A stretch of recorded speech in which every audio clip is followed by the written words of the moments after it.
can actually make entrepreneurs overnight very rich. And people are just starting to get their hands involved in it. And that's why you see that it's a new item that's out there, or new services that's out there, and everybody's trying to get into it. But it's kind of hard because people are afraid of the computer, trying to get the technology down, afraid that they're going to make a mistake on the computer. So these things help hinder people from actually learning something on them. And I was going to say that one of the most important things, like he was saying, people being afraid of making mistakes on the computer. I crashed 3 or 4 computers, and that's the reason why that's how my knowledge came about learning about computers. I have made mistakes, and I had to work my way through them to get where I am today.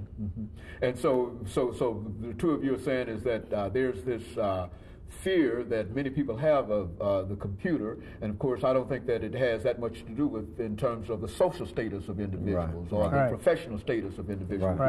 Both of you agree that a person might be of very, very high social, political, economic status, and at the same time that person might have a morbid fear of the computer. And well, now how would you suggest that they might be able to overcome that as a problem? That is that very, very intelligent people who, for whatever reason, have not really taken advantage of the computer. What would you say to them, Mr. Perry, in terms of how to overcome? Well, each computer comes with games on it, whether it's solitaire or win mine.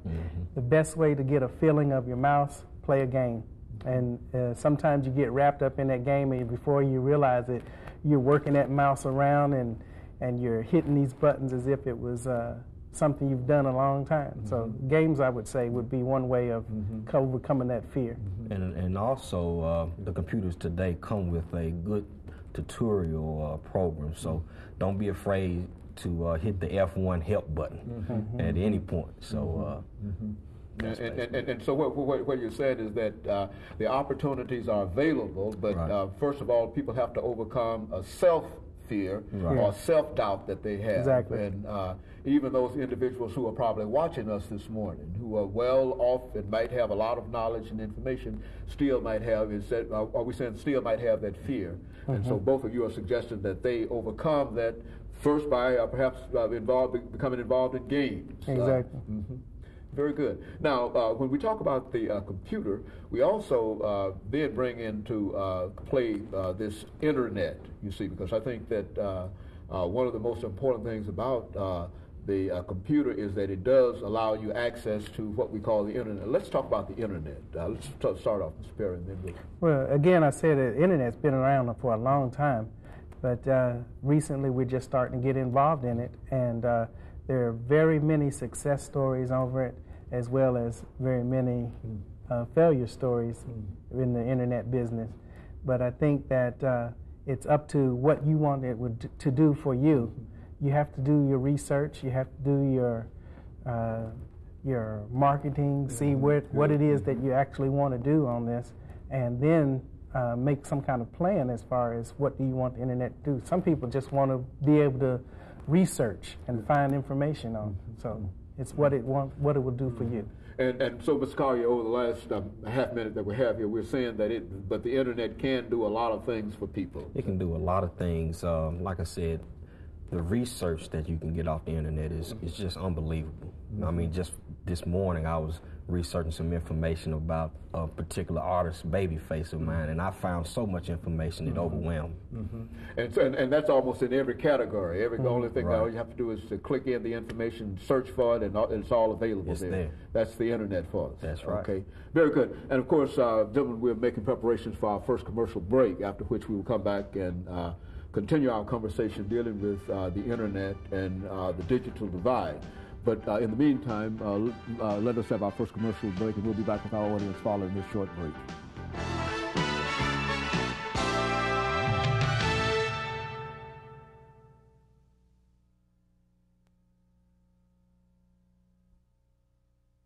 Thank you, and welcome back to the second segment of the show today. We're talking to Mr. Collier and Mr. Perry, two webmasters, and the topic is the internet and the digital divide, as well as dealing with the computer. And of course, gentlemen, before we had our first commercial break, we were talking about the computer and the internet.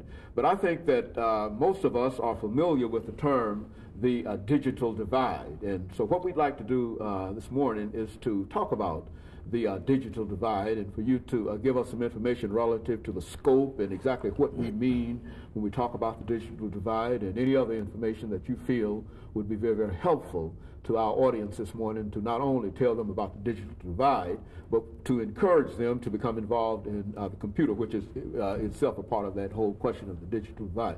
Let's start off with you, Mr. Collier, and have Mr. Perry to sort of help us as we develop this. Well, when I think about the digital divide, I just think about myself recently. I was dealing with a dial-up modem, and I recently switched over to cable broadband access.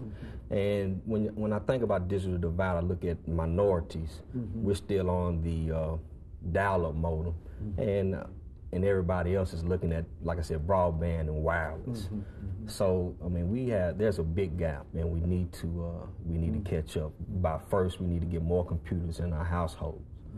From there, and that's due to the income in the household. So there is going to be some types of problems there. But I just think we need to be more aware of technology and what's going on, and let's make an effort, a collective effort to catch up, because like I said, we're already 2 steps behind. Mr. Perry? And you think about that, I've just recently changed over to the cable as well, and I enjoy the speed of it.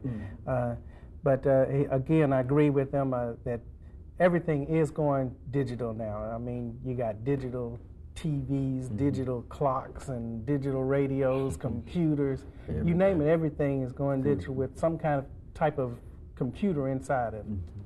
And as far as the training and education, it's also going digital. I'm involved in a project that we're doing over the internet, where we'll be able to train school food service personnel and be able to allow them to train on their own, at their own leisure, at home, where they won't have to spend money trying to travel from one place to another. All they have to do is log onto their computer, dial in. They'll be able to take quizzes, tests. They'll be able to talk to their instructor over the internet. And these are the type of things that the internet has allowed us to develop as far as distance education. And a lot of universities are doing that as well, where they're building training courses or courses over the internet where they can actually give you college credit over the internet. So this is where it's going. Right, and see, with that technology that he's talking about, as a webmaster, I have to be careful, because since I am on the broadband, I can do my functionality, I can do a lot more things than I can with the dial-up modem. So as a webmaster, I have to be very careful, because that's why with Nashville Black, it's a very simple website, because I know if I throw a lot of flash and animation type things on my website,